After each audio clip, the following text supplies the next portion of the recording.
Hello, good evening.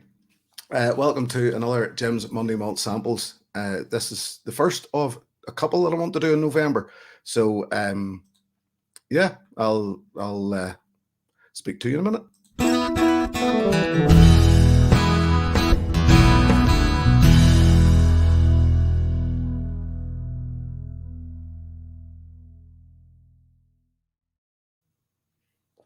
It's good to see there's quite a few in already. And I think there's a couple of reasons for that. One, well, actually, I'm sort of surprised that you aren't fed up with live streams this weekend because it's been busy. But we'll get to that later. Alan, the whiskey friend, in early doors. Good to see you, my buddy. He's going to be looking for some curry recipes later. I might do so myself. North Coast Tony, I might see Tony later on in the week. Maybe not this week. Molasses Mike, good to see you, buddy. Fernando, how are you, my friend? Let's see. Pete Head, good to have you in, Frank. Neil Laverty, I should definitely see you later this week. We'll get to that later on. McCallum, Fine and Rare, the Doc, good evening from Germany. Lee J. Brown, hello, Lee J. Drew from AZ is in. Let's see. I'm sure there was others, or are they all just Bill Monteith? Whiskey Works Graham, Daniel Vermaas. I don't know why I held on that S there, Daniel. Mark Slinger. It's just they're piling in. Plenty of chat going on. Jeff Whiskey, Billy Boy, Greg's Whiskey Guy, Multi-Mission. I get the impression a lot of you, Whiskey Lovers Society, hello. I get the impression a lot of you are here for the guests tonight, because we know who tonight's guest is. John McAllister, Jason Bradford. So yes, it is good to see you all in. I really genuinely am surprised. Whiskey with Molly Ben, Jimmy Jazz, good Lord, Cheech. They're still coming in. David Owen. Right. I've said hello for now. I'll try and keep an eye on the chat as well. It has been a busy weekend. I'm going to get the guests in for the simple fact that I haven't even got a dram in my glass. I didn't want to pick one until I get them in. So shall we invite in two people who most of you, well, we've all known Hell's Wed for quite a while, I think. That name was in the background, that face with the red hair. And I think what a lot of us probably didn't know, maybe at the time, certainly, was that her husband Andy was always there at her side as well, I think most of the time. So let's have them both in, shall we? Please put your hands together for Helen and Andy Willison. Good evening. Good evening, guys. Evening, guys. So you're doing well? We are. Indeed, we are. Even though it's a Monday night, we're doing all right. We've had a day off. And yeah, it's good. It's all good. Yeah, it was a busy weekend. Did you? I take it you were in for the Oscars. I think you were, weren't you? I swear I've seen your name in there. Yeah, we were given a moderator role, which was sort of unexpected, but quite good fun. Yeah, I've never done that myself, and thankfully I've never had the need for one, because nobody's interested in my channel enough yet to want to put stuff out there. So I'd quite happily keep it like that, to be honest with you. So I'm just going to, before we go much further, randomly, you'll hear the rattling. What have we got? Edredor, natural cast strength, sherry filled, bottled. I'm not even sure who sent me this, but it's good old-fashioned Edredor. Sounds nice. 15th of the 5th, 2000. Bottled on the 3rd of the 10th, 14. There you are. Cast number 2003, bottle 705. I'm not sure who sent me this. There's a few bottles slipped through the net. A few samples slipped through the net before I started putting people's names on them. And I'm sure, yet again, you guys get a lot of samples sent to you. The community are very, very generous with samples sharing and sending, and we get surprise packages through the door on a regular basis. So yeah, it is great, and it's a great opportunity to try. I mean, at the end of the day, there's an awful lot of whiskies I would never have even have thought about had it not have been trying a sample. And I've been surprised by some in both ways, in that they can either be good or bad, or I've had them where I've had a great experience with the sample, bought a bottle and couldn't understand what was wrong with it. Mm-hmm. You know, where it's just, it hasn't been the same. Don't understand it, but certainly a great nose in this. It is just a wee sherry beast, as most of them from Edredor are, but I think that natural cask strength, it's not as dark as most of them. So it's it's dark enough, but it's hard to tell against. Hold on, I find something white. It's certainly not as dark as I've seen them. Mm-hmm. You know, so it's but anyway, moving on. Yeah, any surprises in the auspice for you before we move on? I think Monkey Shoulder was one of the biggest the people's surprises. choice. The people's choice, yeah. That really did surprise us. Yeah, we've got a bottle of that just sitting above us. It must have been there 5, 6, 7 years still to finish. Never really connected with that one, to be honest. But the people have spoken, so I think it was always just one of those easy sippers that sat in the background. I mean, I had a bottle, drank it. I wouldn't replace it because it's as much as, to me, it was a good beginner's whiskey. It was one from day one sort of thing. You know, that I'll drink that, and once it's gone, and it wasn't. It doesn't really do enough for me to want to replace it. Put it like that. But I think it is a good beginner's. There was a few early on that surprised me. Even I was surprised at Signatory getting the independent one. And I think a lot of that was down to availability. Do you think, though? Some of that, something like Canmore, I think we were all quite surprised that they didn't really feature, but it's the availability, I suppose, is it? Every chance. And I mean, and funny, Bill Monteith saying it here as well, because this was the one that got me, especially at the start. And it was it was because of, to me, there was so many of those compass boxes in there, which I don't think they're great. What I've tried, a compass box are great, but it to me doesn't have the accessibility here that a lot of those other ones have. So I think the fact that I'm starting to think maybe just the fact that Johnny Walker's a bit of an all-rounder still, there's quite a bang for the buck there. I don't know. That's just personal.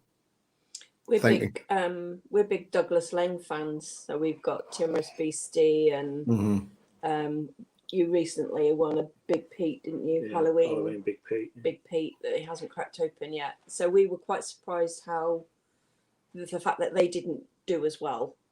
So yeah, it was. So was I, to be honest. So was I, because I like my Douglas Lang, and they would actually been the ones that would open the door for me to Compass Box, and that it's what these other, what these independent bottlers are doing with, well, I suppose you would call them independent bottlers.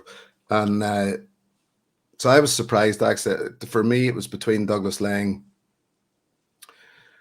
and probably for me it would have been the Johnny Walker. I would love to have seen the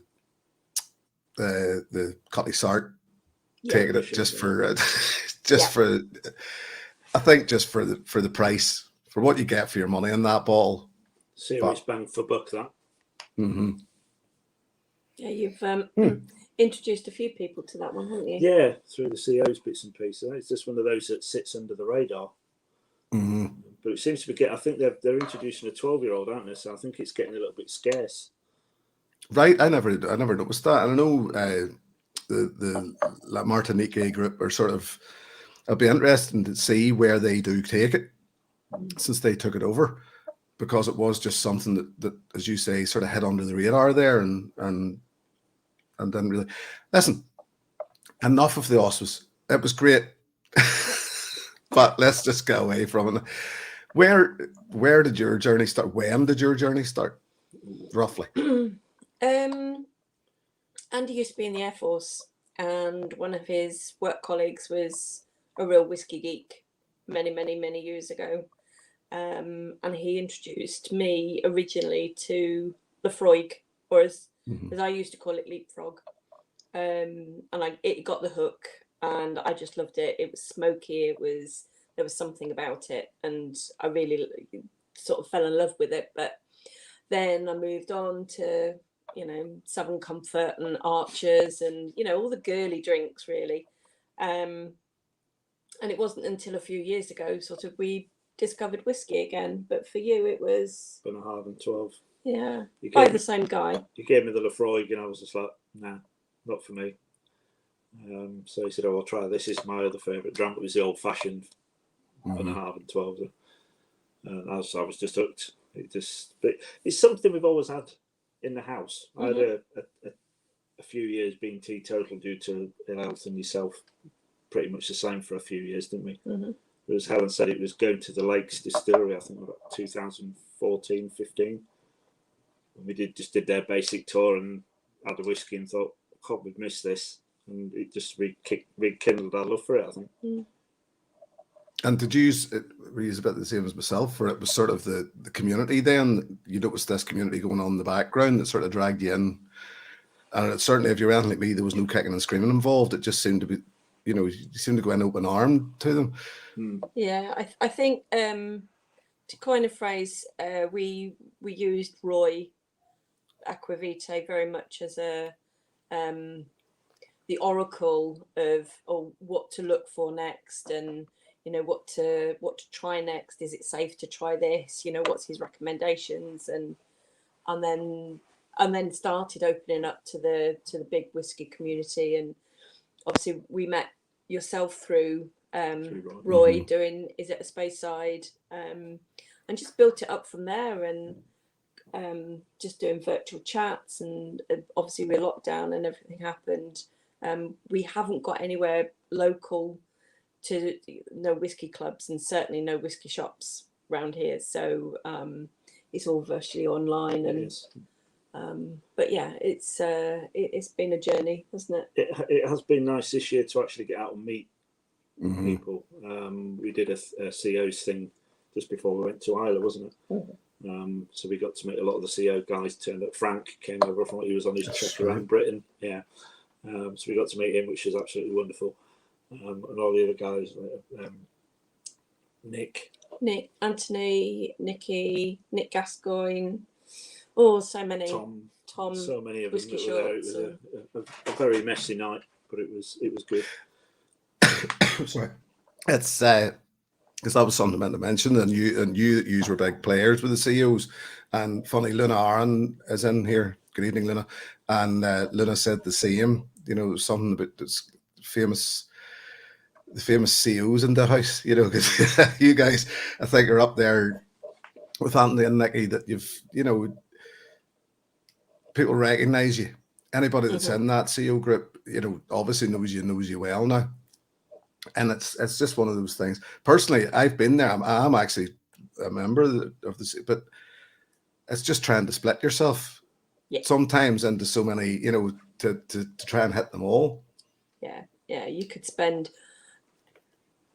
so many hours just dipping into various chats, and you can go down the rabbit hole, and before you know it, it's midnight or even later. And what have you done with your day? And you've got work the following day, and it's but it's nice to be able to dip in. The CEOs have Discord, so you're able to dip into various conversations and just dip in and dip out. And obviously the Thursday night VPub and Mondays with yourself is always in our diary. But I think that it's a call for us. There are certain things that we wouldn't want to miss.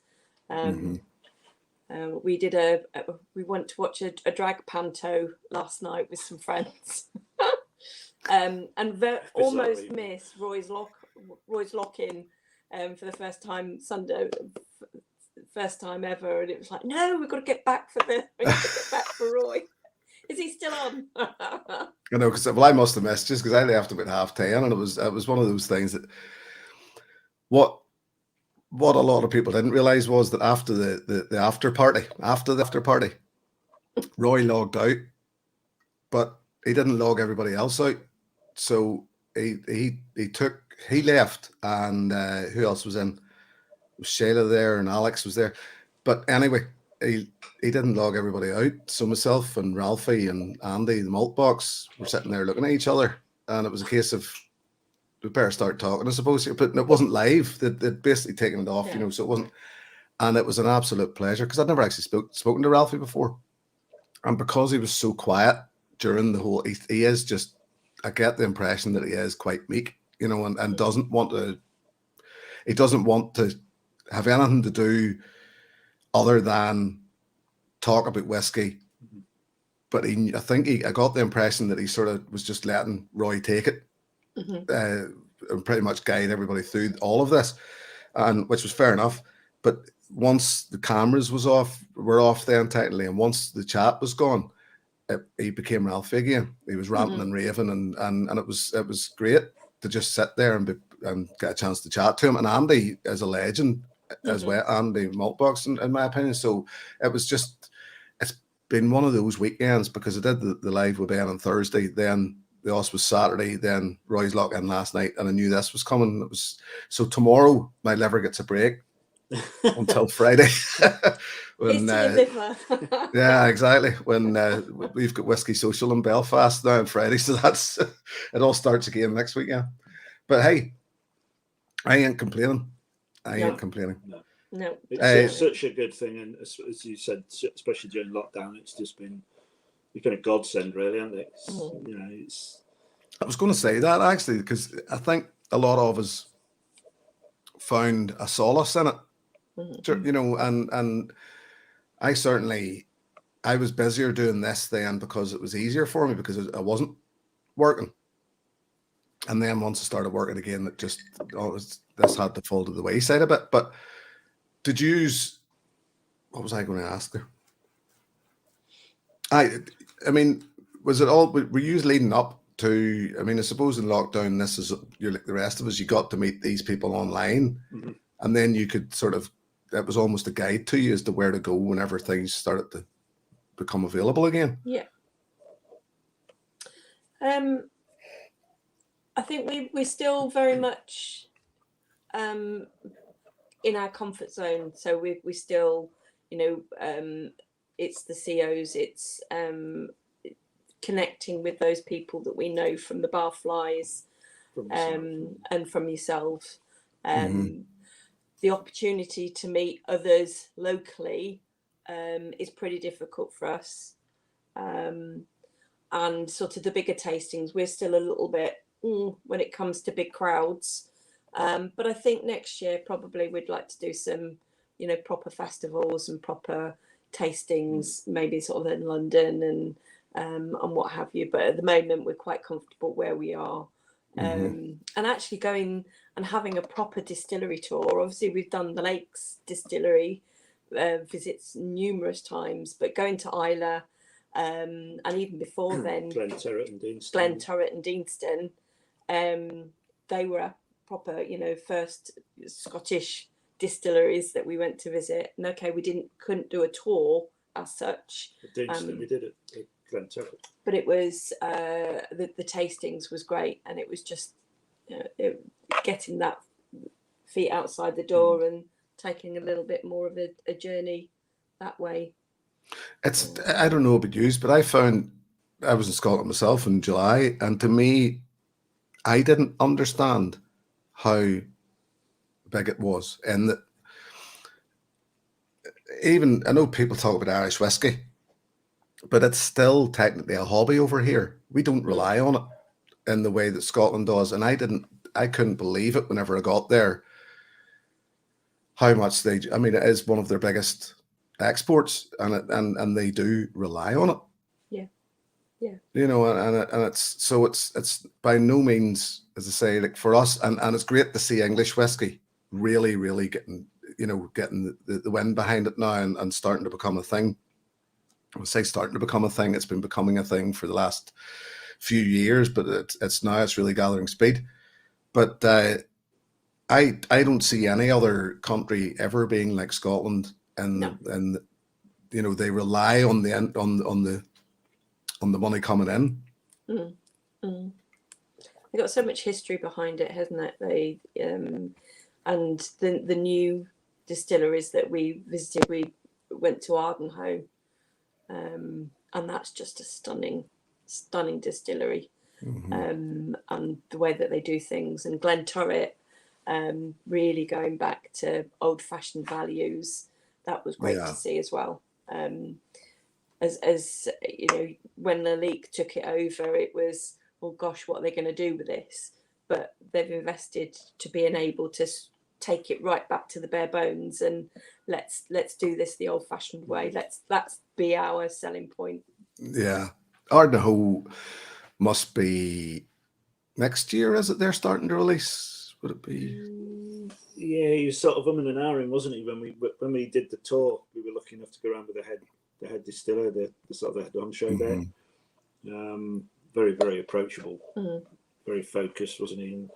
And we were sort of pushing for tidbits, and can we have some new make spirit, and can we do this, and when are you releasing it, and what are you going to do? And he was quite cagey, wasn't he? He seemed to think they might have something available, but springtime, isn't it? Yeah, sort of springtime, I think he was saying, but I don't think it's going to be a big release.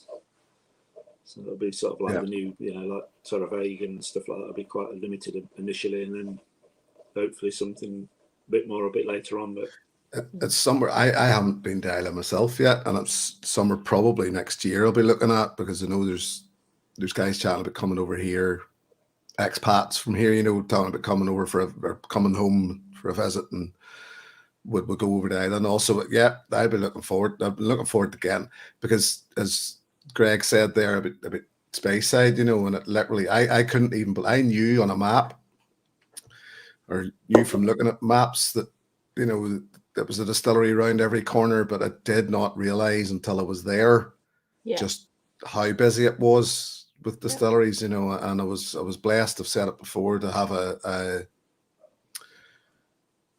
a friend over there who's a barley farmer who actually took me around and took me around these distilleries, and it was just a real insight, so I'm hoping now, and it's great, as you said earlier, it's great that things are opening up. It's great to actually get a chance to meet these people. It's great and this was part of the reason for asking you guys on here tonight, is I'm sort of still in the process of trying to put faces to names, and I know we've met, but there's probably people in the chat here tonight who haven't met you before. And that's, as I say, part of the idea. It's just I probably won't want to again. No, as I said to you before we went live, I do believe you guys are cornerstones of the community now, and there's so many names that pop up and have popped up over time, and you think to yourself, I don't know about you, but I almost get an impression of what a person's like, even without knowing them, just from reading their chat, just from the comments that they make and stuff like that there. And sometimes I've actually been surprised, and that they're nothing like what I thought they'd be like at all. Always nice, don't get me wrong. I've yet to meet somebody that no, same here. In the community. Yeah, you could sort of go, no, I couldn't get on with that person. Everybody has, and from so many parts of the world that that you just would never have connected if it wasn't for this, this beautiful liquid and the beautiful community that's out there, really.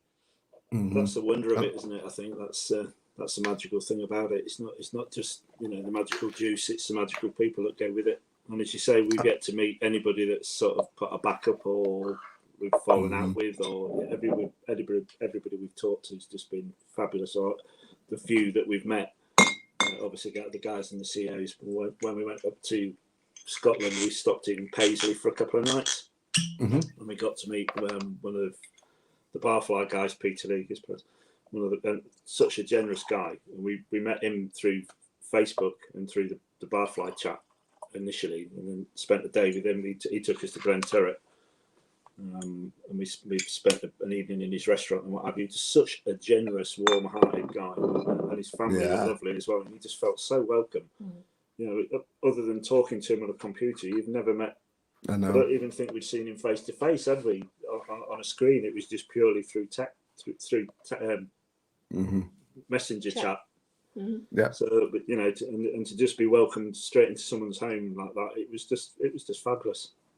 Yeah, it's incredible the trust that we have, because I've met people and just I don't know them really. Yeah. I mean, I don't know them from Adam, but at the same time, I sort of trust them because it's just I don't know.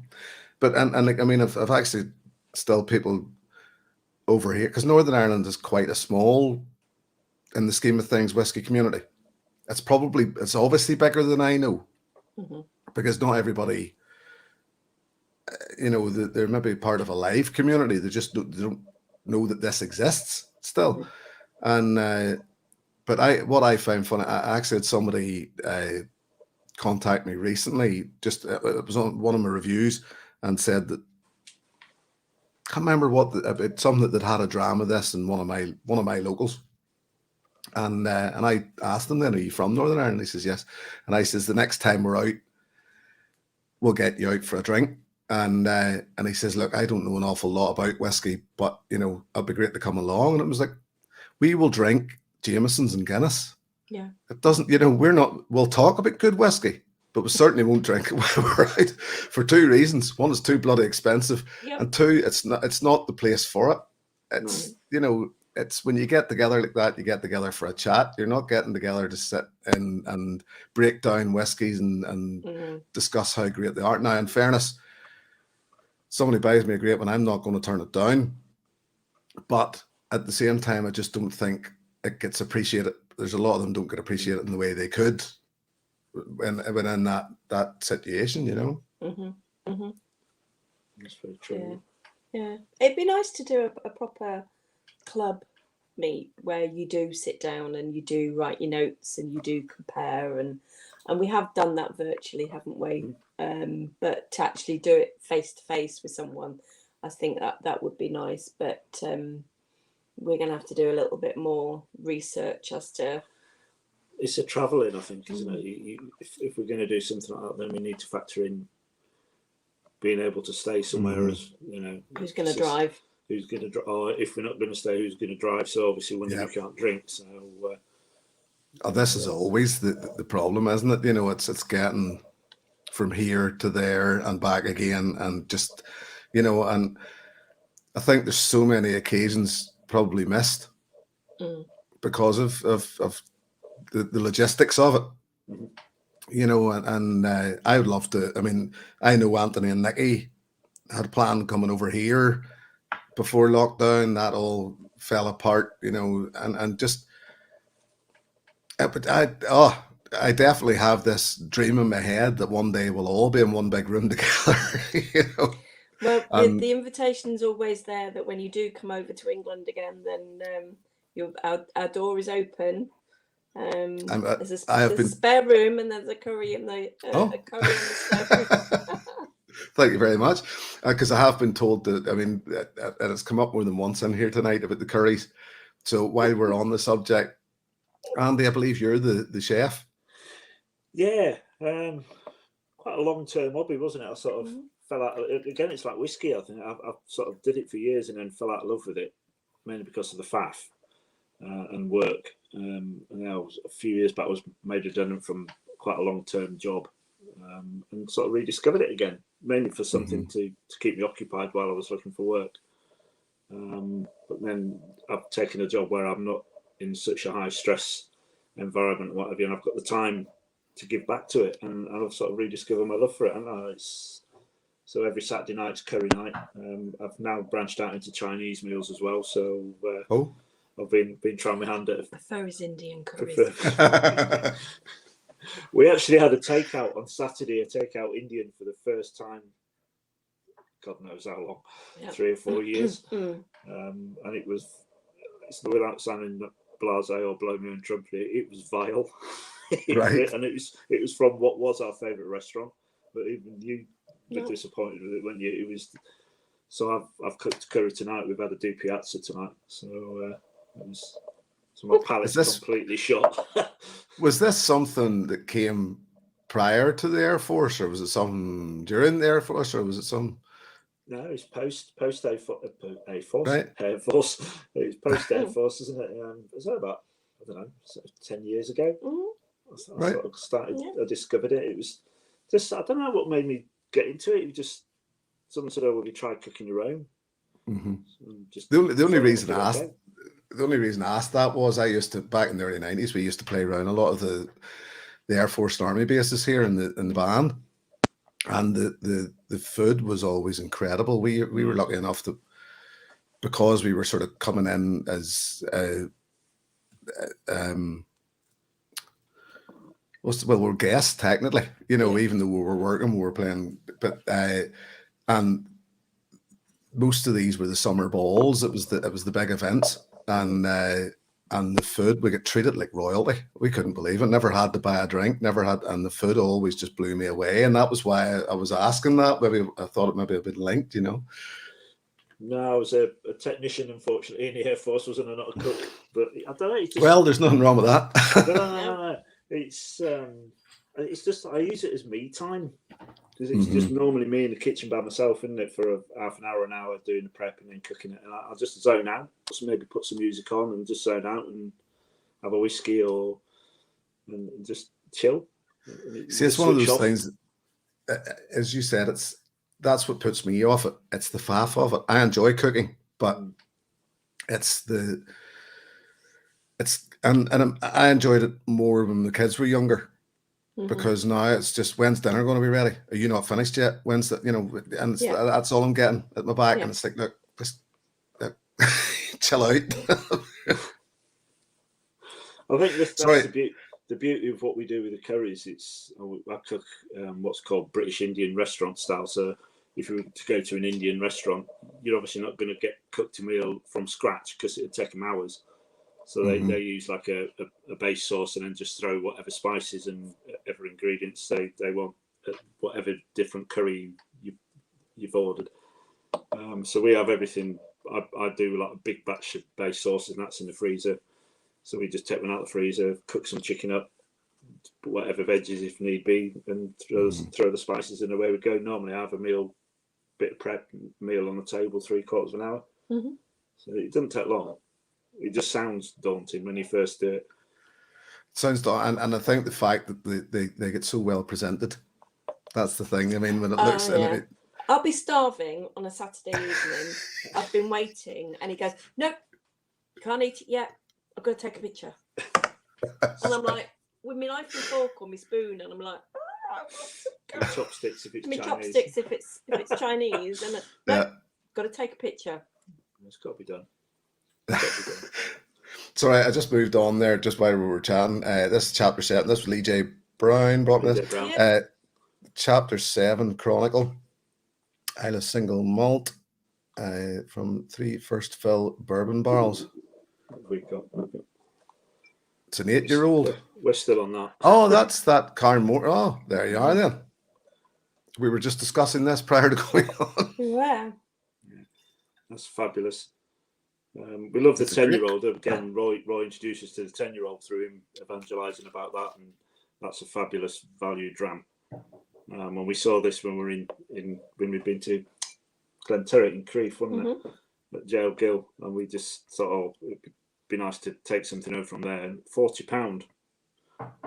It was a bargain. Right. Yeah. So, and it's even better than the 10-year-old. It's an incredible colour. I mean, that's yet again that's your editor. That maybe gives you, but that, and yet again, I mean, it's back to this thing.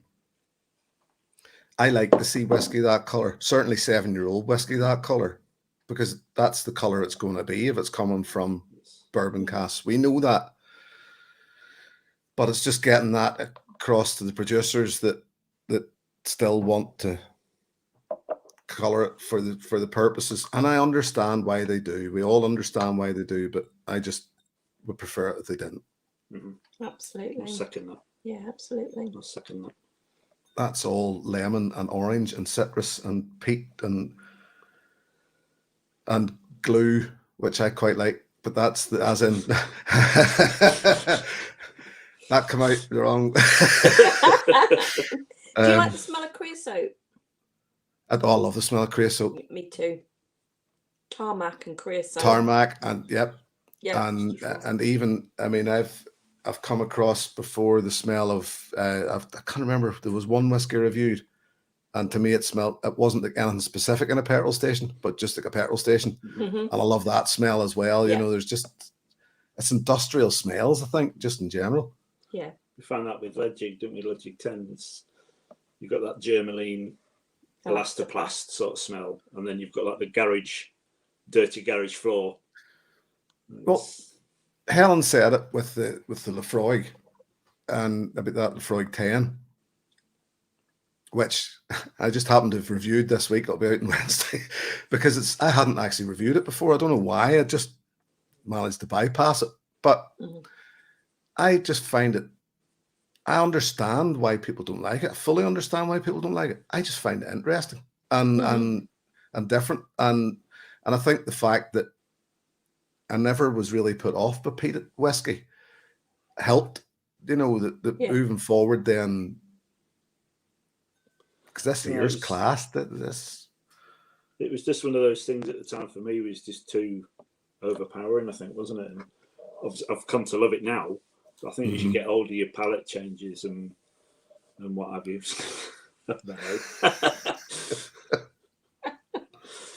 Bless you. No, I won't be without a peated whiskey now. I think that's probably my go-to, isn't it, as a rule? But do you not find as you've went along that it is like a drug, and that you just want better and better peated whiskey? It doesn't need to be more and more peated. It doesn't need to be more heavily peated. It just needs to be of better quality, I think, because there's some of them that I have found, and yet again, there'll be one that I'll be reviewing in the next couple of weeks, and so I'll not give too much away right now, that it states heavily peated on the label, but I don't rate it at all. It's just a poor, you know, and it's not as to say that I want to go out for that big phenolic thing. Leadjig 10 is a prime example of, to me, a brilliant peated whiskey. And I always described it as a peat sleeper, and that the longer it sits in the glass, the more peated it gets, the more smoky it gets. And it just builds and builds and builds. And I still like my Lafroigs, I still like my Ardbegs, Lagavulin, but it's whenever you get into glasses like this, those independent bottlings and stuff, and young, you know, I still think that peat works best at a younger age. I think the one we were not disappointed in, because it's still a good dram, but the one I think with all the hype mentioning Ardbeg was the wee beastie, the 5-year-old. I think there was so much hope that was going to be a real peat smack in the face, and we found it was good, but we found it quite ordinary. I think it's just, for me, that the wee beastie started well in the bottle. Actually, the neck pour was better than it is now. I mean, my bottle's about halfway down, and I haven't looked at it for ages, because it just got for me boring as it went down. It actually had that initial neck pour feel for me off of Leadjig 10, or sorry, of Kilchoman Macker Bay. Actually, it was. It sort of, to me, it felt like, but then it just that all disappeared very, very quickly. And there's another one that those guys know their peat. I think, you know, Kilchoman, and yet again, you don't have to go into you don't have to spend the big money on them. That Macker Bay, to me, is still. And the Senag is lovely, isn't it? Yeah, we were lucky enough when we stayed at Isla, we were actually at Kilchoman Cottages. So it was a short walk to the distillery. So we spent a couple of afternoons there, didn't we? Such great visitor centre that you can just go up to the bar. You don't even have to be doing a tour. And there are numerous free samples that you can repeatedly go up to the bar and ask for. And there are some that you've got to pay $160, peanuts, wasn't it? $140, $160 for special samples. And that, you know, you can't get better than that, can you, really? Where was this? Sorry. That's Kilchoman. At the distillery. At the distillery.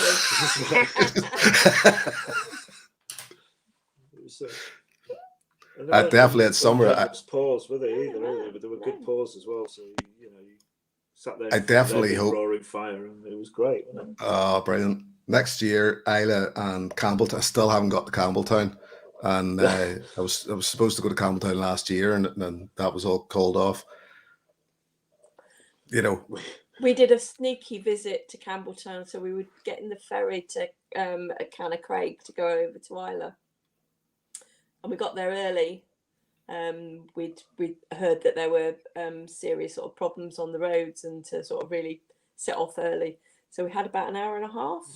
We got there too early. And we were looking at the sat nav, going, "Oh well, Campbelltown is just 30 minutes away. We can have a quick visit." None of the distilleries were open because it was a Saturday morning. So we just popped into Cadenheads instead. I wandered around there instead. I had a wander around there instead. As you do. Doesn't sound bad to me. You had a couple of samples, but because I was driving, I couldn't. So. Because the thing about you guys is, and this is something else that impresses me and I love about you, is the adventure in you. That, as in, like, you do. These are into your sea sports, etc. Should I call it that? Because I couldn't remember the name of it off the top. Paddleboarding. That's the one. Yeah. And I just find that because I'm about as far from that as you'll get. For one, I can't swim, and two, I'm just not terribly adventurous. So it's, but so it just impresses me. Life is too short. We've been for a number of years. We were lucky enough to have our kids early, so they're all grown up, all sorted out, and it's great that Andy and I have been together for 38 years. 38 years, and we just love spending time together, and have so many different.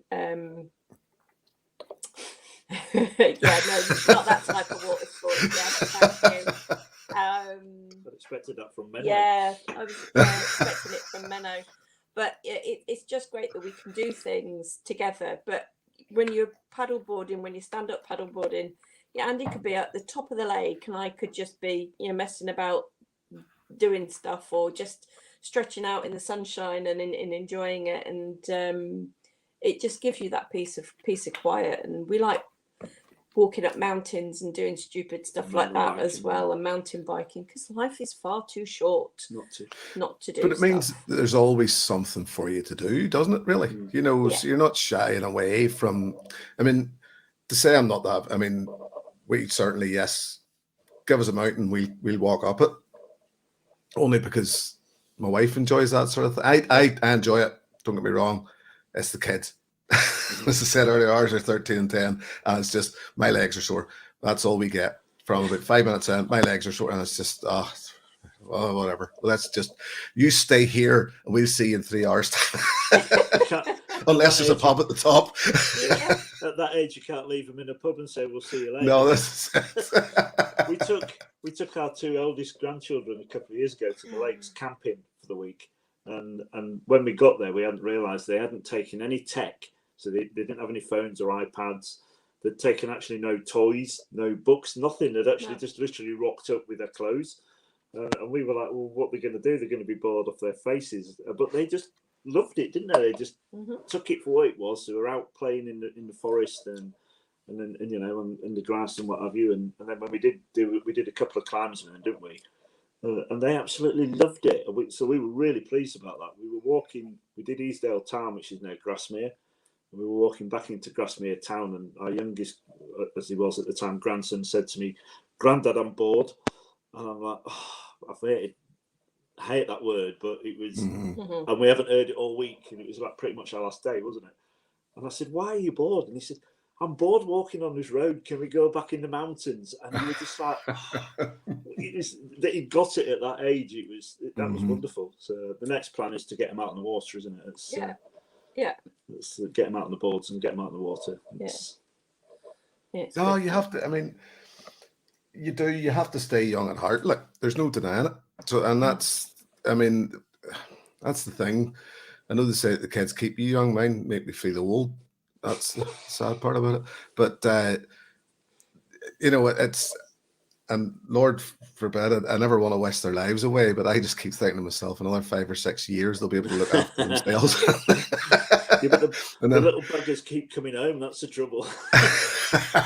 Yeah, and the youngest one drinks our whiskey. Yeah, and the youngest one drinks our whiskey. Yeah. So. But that's your fault for introducing them. Well, that is very true. Yeah. Yeah. But Peter's whiskey was a hook for him. It was a Legic 10 that hooked him. So right. Yeah. So you see, yet again, I mentioned this the other night, I think, and I was talking about it, that my introduction to whiskey originally was probably through my father, who was a famous grouse man. And so it was a pint and a grouse down the British Legion. And that was the way you drank whiskey. As I know there's always been the debate about this, which one's the chaser, but to me, the whiskey was always the chaser. And so I still have this, and every now and again I'll open a bottle of whiskey that's new to me, and there's a very old-fashioned feel or something about it. Some very old feels like that style of whiskey, and it's made me realize how much whiskey has changed in that time. That all these very, very specific single malt styles, and this is yet again, I think Roy has poked me an awful lot about this recently, about how much. He keeps saying that I'm an Irish whiskey fan. I'm not really, and I keep trying to tell him I'm not, because that's the reason why Scotch means so much to me, is that it's like accents. I think Scotch whiskey is like accents, especially in Northern Ireland, where you go 5 minutes up the road and it's a totally different sound, whereas whiskey's a totally different flavour 5 minutes up the road, and even Helen, Isla, Speyside, where Speyside gets wrapped up in this one ball, and you say, well, that's Speyside, but there's so many different tasting whiskies in that one area. So varied. Yeah, we haven't. What's the ones that we haven't really discovered yet? We've got Speyside, haven't we? Haven't drunk a lot of Speyside. No, we do have a few. I'll say more the new Lowland stuff, not overly au fait with the Lowland. It's not the Bladnoch. It's the Bladnoch that's Lowland. That's one of the newer ones, isn't it? Now you're asking me. Yeah, I don't know. It's been a long day. But I think, and some of the islands as well. We've already a recent convert to Arran, heaven forbid, but it's discovering what the breadth that they've got. It's just for such for one distillery that what they offer. Sorry, just Lee J. It was from yourself, Lee J. The Chapter 7 Chronicle. It's and a lot of these you were saying about the Lowlands. Lowlands tends to just fall to the wayside. I think a lot of the time, where people don't. Because when you're Reedstock and Toshin, I certainly wouldn't, be bothering myself with it. But as you said, a lot of these newer ones, well, even the Bladnochs, not necessarily new, but Annandale and stuff like that there, coming around, it's gonna show up and it's gonna make its mark the same as the rest of them, but and it's keeping up with these new distilleries. We're only starting to, as we discussed before we went live, because we were discussing about independent bottlers. I'm struggling to keep up with the official bottlings, so it's hard sometimes to. And at the end of the day, the money is always. It's a finite thing, isn't it? That's the trouble. Yeah. It's. There's stuff that we try, as we said before we come live, that we try and get the latest lake stuff because it reintroduces to whiskey, so we have a sort of connection with that, but not to the be all and end all of everything. If we can't get it, there's 2 or 3 of the latest ones that we just no chance of getting because it was so far few in between, and it's silly money, and I can't justify that. But if there's something like this can more £40, now we've gone down that independent rabbit hole. You can't afford for £40 for the whiskey of this quality. It's just amazing. And the problem then is too, it's very hard to look past it when you open the cabinet, isn't it? It is. It has. That's been open. How long have we been back from Isla? A month. Month and a half. So that's pretty much. Yeah. It does sort of. I'll have one of them. It's You see, there's other way, and it's funny because I know Neil Lamberty's in here tonight, and Neil's from over here. I'm very friendly with Neil, and like he doesn't keep a collection technically. He'll just have a few balls and drink them till they're gone, and then buy, maybe add another one in. But he doesn't cycle through a whole. And like, I don't know whether I don't actually know Neil's thoughts on that, but personally, I have an awful lot of respect for that, because at the end of the day, then you're involved with you're only involved with a small collection at a time, but I just found it too easy to get distracted and see another one and buy it. It's a case of I'm a bit of a magpie, so Really? I like shiny stuff. I like sparkly stuff. A bit girly going on, but I'm a bit like that when you go into a whiskey shop or you're viewing stuff. Oh, what's that? Oh, that's nice. Oh, can I have that? Can I try that? So I think that's probably Andy's been allowing me to. He's been a bit of a facilitator when it comes to. Oh, go on then. I suppose you can get it. Not just as bad the other way. Yeah, but I do like new and shiny stuff and just trying. I don't think we ever set out to build a collection, did we? I think we just maybe with the late stuff, because we did the founders thing and the quatrefoil thing, so that was for collecting. But with the other whiskies that we've got, I don't think we ever set out with a view to building up a collection of whatever it is we've got now, however many bottles. It was to drink, but then when you're constantly buying something that comes along, you can't drink it all. Otherwise, you'd kill yourself. You've got to respect the power of this stuff. It's it's not easy. This place, it's not easy to it's all too easy rather to get addicted to it. But I think because you have to drink so little of it at a time, you just can't keep up with, as we said earlier, we bought 2 or 3 bottles this weekend, and you just think, why have I done that? And when I was stacking the new shelves today, it's just like, I need a bigger shelf. We bought new shelves, and we need bigger shelves. First world problems, and a nice problem to have, but it's just like, this is crazy. We need to stop. But then something, as you said earlier on, something new and shiny will come along, and it's. Well, I think whenever you see something, you make excuses for it in your head.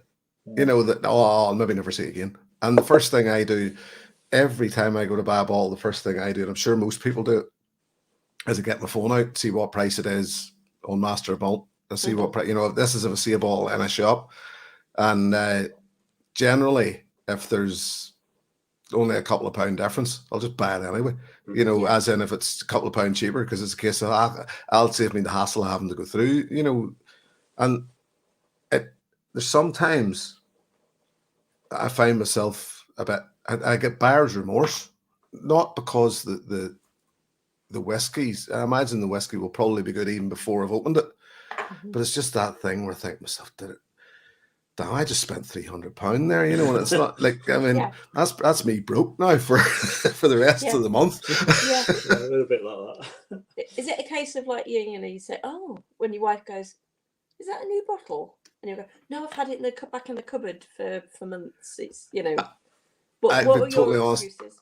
I would totally honest, I've never done that. She always knows when I've bought a bottle, because usually it gets delivered. and she's working from home, and I don't hide anything. Like there's no bottles in the cistern, or and we haven't quite got to that yet, have we? No, you've done it with gin. You've done it with gin. I've got, who was that? Oh, it's a London distillery company on Drop Store or something or other, wasn't it? We're doing 3 bottles for however many pound, £45 or so, which is really good value. So I said to him, well, why don't you order it? You like it, order it. And then we were talking to someone, and I said, oh, Helen's got 3 bottles of gin, and she went, 6. Just in the conversation, I was, sorry, 6? She was, well, yeah, it was such good value, I ordered another 3. If I went out and bought 6 bottles of whiskey in one hit, I'd have my head in my hands, wouldn't I? No, I get to drink. Well, you it. get to drink, yeah, I suppose. Yeah. I think that's where we're lucky. We are lucky in that we love it equally. You see, yeah, and yet again, my wife Julie's the same. She I don't think I've ever. I mean, I have poured her whiskies that she said no, I don't like that, but it's never been anything that's been. There's nothing that puts her off. Like, you know, she likes peated whiskey, the same as myself. She's actually quite handy to have around because she likes things like Crown Royal and stuff like that, which I buy a bottle and then go, no, that shit can stay in the cabinet. And then she'll come out with a glass full of something one day and it'll be like, you know, and in fairness to her too, she tests me and I'm sure it works the same with you guys, and that you'll find different things. And I mean, she's got a great sense of smell. She can, why she's still married to me, I don't know, but she can find things in a dram that I would never. And it's not even that. It's been able to put her finger on a specific note, you know, and I think that's it's good to have her around for that purpose. That's not just why I'm married her, like, but we found that with the Legic, wasn't it? We'd had it in, we bought it in the Lakes one Christmas, haven't we? And it just sat in the cupboard and sat in the cupboard. We eventually got around to opening it, and it was we don't often sit and fully dissect a whiskey because we just want to sit and drink it and enjoy it, don't we? But we decided this one night we were going to do this with this Legic 10, and it was that Germaline elastoplast, and we both sat there. You getting the sandy pebbles on the beach and all that, you know, the minerality and all that sort of thing. And then you said you've got this one taste, and we just could not put our fingers on it. And it was you sat there for about half an hour, and it was really bugging you. And then you said elastoplast, and you were like, oh, you know, light bulb moment. That's what we were, you know. I didn't know how to describe that. Yeah. You know, no, but it's that's the thing. It's nice, and whenever. I agree with you 100% there that I like a whiskey then that I can sit down and really enjoy and be a good, and this is why I still like blends. I still like, and I mean, I agree with Greg, etc. there that there's an alchemy in it. And someone that can sit down and blend a whiskey to that point where it's just, and I'm not talking about expensive ones around, and you know, just if it's right, it's right. And I sit down every Sunday. My mother-in-law passed away earlier this year, so my father-in-law comes around every Sunday for dinner, and I know he likes Irish whiskey. He doesn't know he likes Irish whiskey, but just through knowing what I've poured and what he likes and what he doesn't, I know that single pot still is his thing. So I try now, rather than pouring him a different single pot still every week because I can't afford it. I'm trying to find Scotch whiskies that'll slip in there and he's not going to break it down. I know he's not going to break it down because he's not for what it is. Yeah, he's just going to sit down and enjoy it for what it is. So it's and what it is 90% water, I've discovered. So I also don't want to spend him or don't want to be pouring him in ridiculously expensive because he literally just will fill the glass with water and he's got whiskey flavored water really in his glass. But I still want to give him something of a bit of quality because when I go down to his house, he's going to pour me bells. So I'm trying to. The man's 75, but I'm trying to teach him about whiskey now. So, do you not think there's still a little snobbery? I mean, we had my uncle and auntie were in the pub trade for years, and then recently we lost my uncle a few years ago. But he'd been in the pub trade. And he obviously picked bottles up, but they tended to be blends because of the trade he was in. So it was Bell's, White Mackay, Teachers, Famous Grouse. And we went to their house one afternoon on the way home from my mum's, halfway down the motorway, and he said, "Oh, do you drink Famous Grouse?" And no, not really, but we can put it in Christmas cakes and stuff like that. And he gave us a bottle of Famous Grouse that we knew had been in his cupboard for 10 years or so, maybe more. And then we just put it in the cupboard and forgot about it. And it wasn't until last Christmas, was it? And I suddenly went in the cupboard and thought, what, how long's that been in there? That's been in our cupboard for 10, 15 years. So this thing must be, the whiskey in it's got to be 20, 30 years old at least. and it was fabulous, wasn't it? We had I said, "Oh, sorry, I'm going to have a dram," and you were sort of like, "Wow, that is so good," and it's famous grouse. So I immediately went out and bought another bottle because we put a lot of it in mince pies and Christmas cakes, didn't we? And we did. I did. You did. Yeah. And I went and bought another bottle. He doesn't do that. I don't type do of baking. cooking.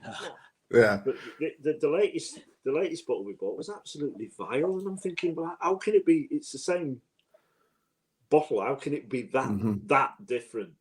Obviously it's an age and whatever they put in it 30 years ago is obviously different to how they do it now. But it was just. But I sat there thinking, am I a snob? Am I a whiskey snob? Because I'm sat here really enjoying what must have been a £15 bottle of whiskey back in the, not even that, probably back in the day. Mm-hmm. It's so I think there is exactly what you mean. a little bit of snobbery. I mean, some the Curtis Art Prohibition, as you mentioned earlier, £23. It's a blend, but it's 50% proof, and it's fabulous. Yeah. No, and I didn't want to use the word snobbery earlier, but you're 100% right, because that was the word that was on the tip of my tongue, and this is the thing that I think there's great blends out there. As a matter of fact, without realizing it, well, this is that I had no idea yet again who sent me this, and I've never heard. It's my naivety. Is that Glen Archie? Blended malt Scotch. And I don't know who sent me this, and it says no info on bottle, 5 years old, bottled at 40%. And when I poured it in the glass, it smelled class. It smelled amazing. And now that I've capped it and lifted it, it's not very good. I was just about to get all glowing about it there, about how good it was. Back at it, I was like, no, that's not great. So we've gone. It's not bad. We've gone with it. Port I see that. I seen that getting poured earlier. Just to finish. Sorry, I seen this comment, Billy. I would actually disagree completely. I do not think personally. I don't think Auchentoshan. I know they make it the same way. It's triple distilled and etc. And it was Irish distillers that started Auchentoshan. But for me, it's not a good. It's just not a good whiskey, full stop. But I've got, again, it was one of my many Instagram wins. And is it any good? No. So it goes in whiskey and gin, which is a pity because it's a single malt, and you want to like it. Mm-hmm. But it's the 12-year-old. I was really surprised about the 12-year-old. I do actually quite enjoy, but everything else about it, it's sort of like the thing with Jura and other whiskies, but Jura, I just can't connect with it. But if everybody was the same, then this would be a boring pastime, wouldn't it? Exactly. Everything would taste the same, and exactly because the same thing. Jura. I was going to say Jura sometimes gets a bad name. I bought the Douglas Lang Jura 12-year-old on Roy's recommendation. That's fabulous, yeah. And really enjoyed it. I really enjoyed it for a while, and then I found it started later on in the ball. It started to not settle just as well. But Auchentoshan, and it was the 12-year-old I started with, and just could not get on with it at all. And then I bought is it American Oak or something like that? There, it was even worse. And then somebody, I think, sent me a sample of Fleetwood, and I just thought, what are these people doing? Why, or who likes? Is there some wrong with me? Am I broken? Because no. We had we're part of the Somerton thing, aren't we? You bought me that for my birthday this year. We've had some great whiskies from that. The first bottle was a Deanston 18. We had the Stony Rye, which is absolutely fabulous, and it's stuff that I wouldn't have known. I'd have probably got round to buying the Deanston eventually. Mm-hmm.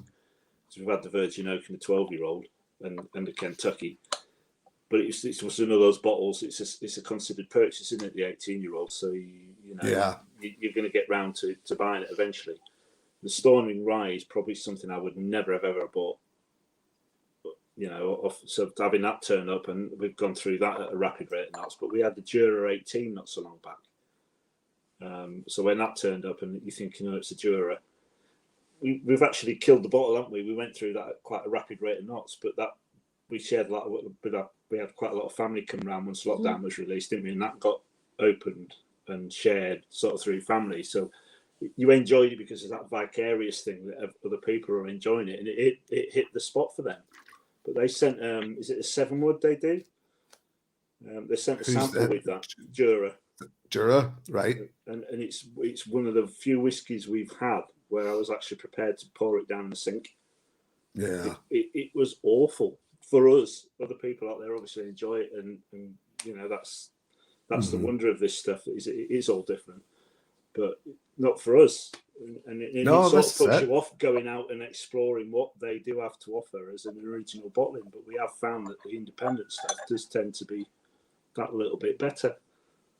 Well, you're getting a snobbery thing again. It's well, I mean, yet again, I suppose it depends who's picking it, doesn't it? And I mean, it's proved in the past. These independent bottlers have proved in the past that they don't always pick a winner. And it's I suppose it's only through experience on their behalf that they get to that point where they know what's right and what's wrong, and they'll always learn, won't they? And it's back to that argument again, or not an argument, but I suppose it's back to that discussion where, for me, it's just there are just so many official bottlings still coming through, and then whenever you get the likes of that Carnmore, when you pick up some of the Douglas Langs and you pick up some of the signatories and just go, that's just class. Why did I ever buy an official bottling at all? Because these guys have just treated this with the care and attention that it needed. Yeah. But it's the money. It must be difficult absolutely, but it must be difficult for the actual distillers, the distillery themselves, that if they can see that an independent bottler is actually doing something with their natural stuff, and they're actually doing it better, then why aren't they questioning themselves and going, actually, we need to change something here? Well, Jura's a prime example of that, aren't they? And it's not just because I sort of feel sorry for them in a way that you don't want to sort of go along with the crowd and just go, but everybody says Jura's crap, so therefore it's crap, but it is pretty awful. This is the thing, and it's. And I think I feel the same way about Auchentoshan. And I know Auchentoshan. I've heard people saying that there are great independent bottlings of Auchentoshan. But when you get a bad feel for them on official bottlings, you're not going to be tempted to spend that money on an independent bottling. Then it's difficult to look past them, as you say, and then maybe go. For, like one of your big whiskies at the moment is Glenallachie 13, isn't it? Craigellachie 13. So, and we bought a was that an 8-year-old? Yeah, an 8-year-old independent bottle from Whiskey Broker. Off the back of that, and it's that little bit younger, but oh my God, what a whiskey! And again, £30, £36, and you're just thinking, well, if these guys can do that, obviously Craigellachie 13 is a cracking dram, but if people like Jura and other distilleries that are out there that are people that don't have a feel for, if these guys can treat that such a young whiskey with that care and respect and give you such a good experience, then why can't the actual distillery? That's something I do struggle to look beyond sometimes. Yeah.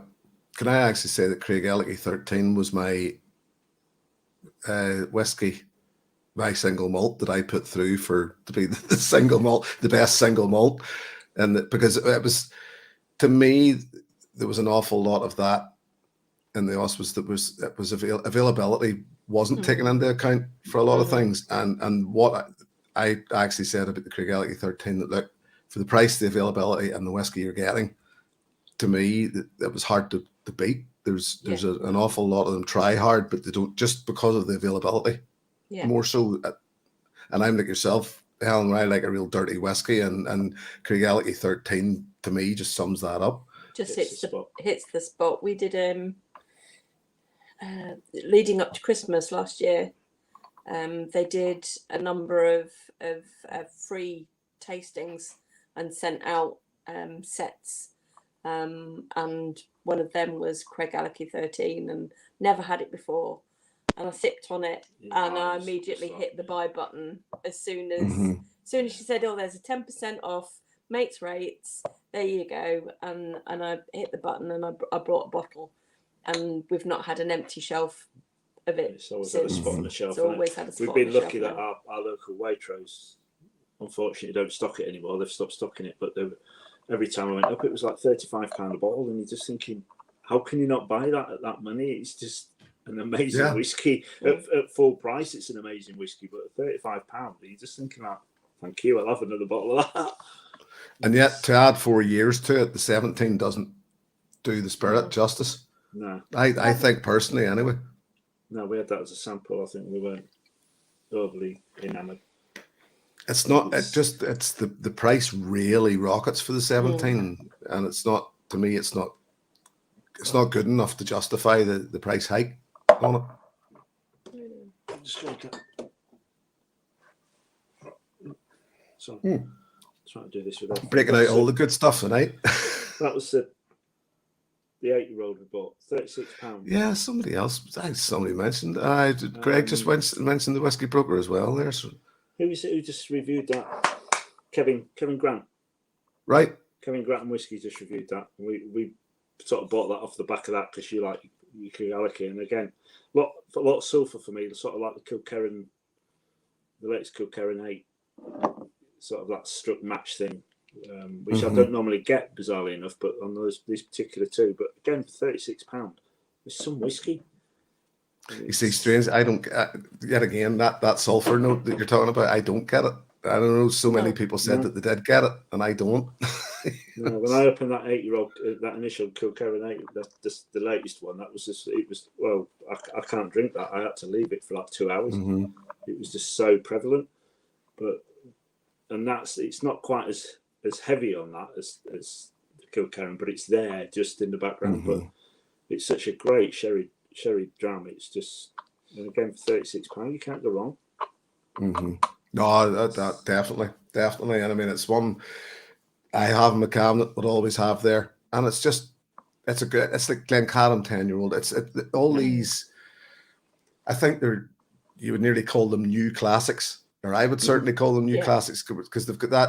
They're going to be classics, I think, going forward. That people will say, yeah, that's got a feel that you can hang your coat on. That's reminiscent of this. I mean, the Lagavulin 16s, that's a classic. Lefroy 10 to me is a classic. I would just consider these classic whiskies, not a classic feel necessarily, but in that they've sort of made their mark in the history books for what they are. And I think, as I say, the likes of that Craig Alecky 13, Glencairn 10-year-old. And this is a no small thanks to the whiskey community either, because at the end of the day, all those whiskies that won in the auspice at the weekend, RN10, let's face it now, that's RN10 is stamped its mark. I still don't like it. There's just something about it that just doesn't sit well with me. And I was actually quite glad to find out afterward that I wasn't alone. There was a few others, that it didn't just, and because I started to think yet again there was something wrong with me.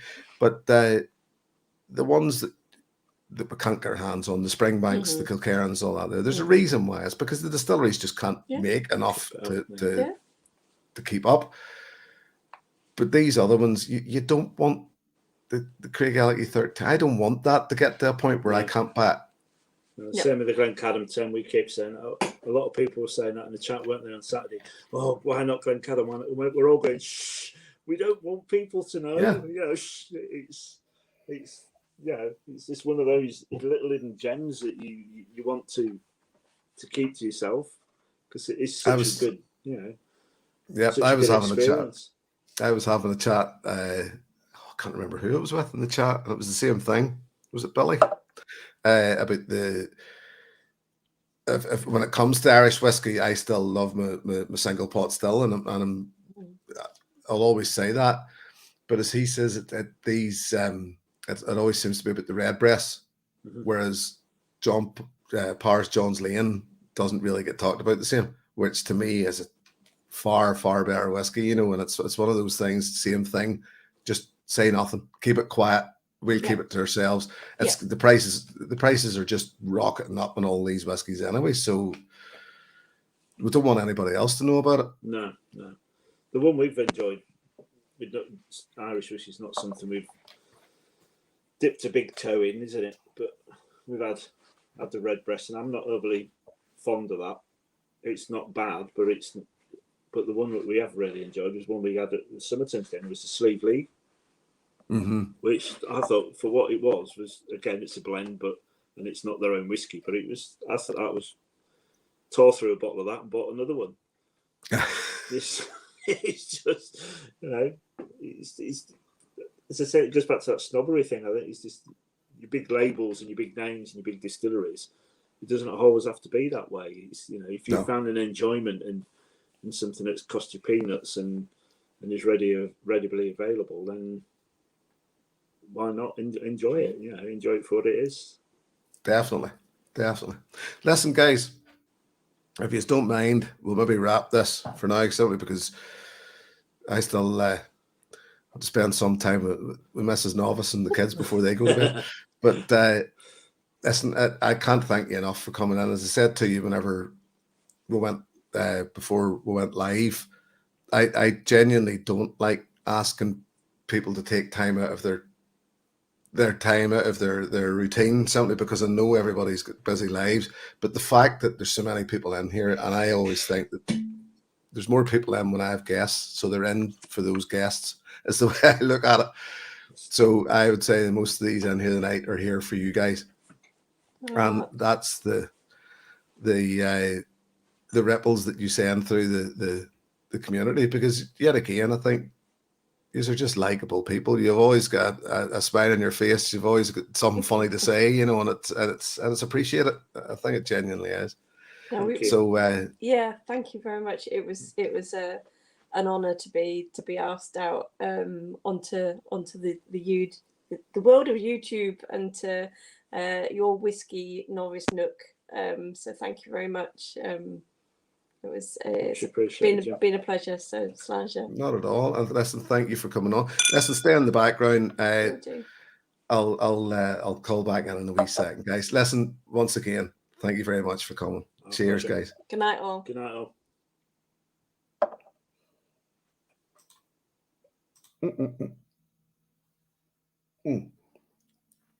I better put something back in that glass just before I go. I'm going to go back into this Carnmore. I seen Lee J saying earlier on about the hand scratches. So he recognised his own writing. But yeah, listen, guys, thank you for checking in tonight. It was great to be back. I'll be back again for probably a couple of weeks for another Jim's Monday Malt Samples in November.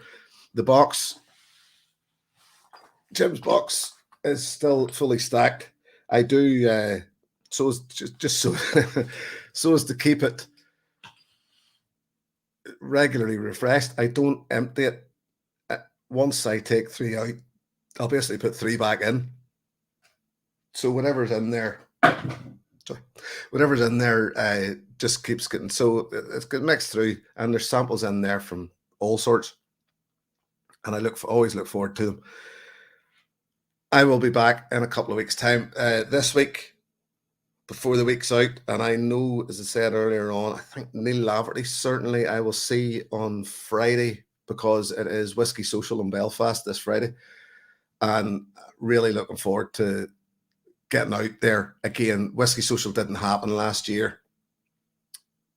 I didn't make it 2019, so I think this is actually going to my first Whiskey Social in Belfast, and I'm really looking forward to it, because it'll be nice just to get out and see these producers at their best, hopefully.